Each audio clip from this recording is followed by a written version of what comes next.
Hello everyone. तुम्ही म्हणत असाल खूप दिवस झाले व्हिडिओ आले नाहीत, काही अपडेट नाही.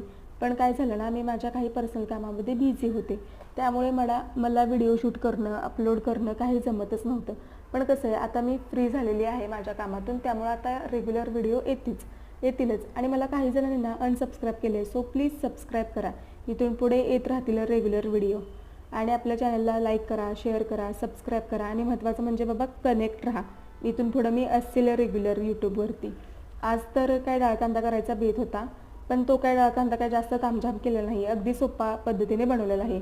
मोहरीची फोडणी, कढीपत्ता, कांदा, टमॅटो, त्याच्यामध्ये आपलं घरगुती चटणी, हळद, त्यानंतर 2 तास भिजवलेली मुगाची डाळ घालून आणि थोडासा आमसूल आणि फ्रेश अशी कोथिंबीर घालून मस्त असा डाळ कांदा तयार केलेला आहे. सो इथून पुढे तुम्हाला अशाच प्रकारच्या छान छान रेसिपी मिळत राहतील. सो प्लीज कनेक्ट राहा. थँक्यू.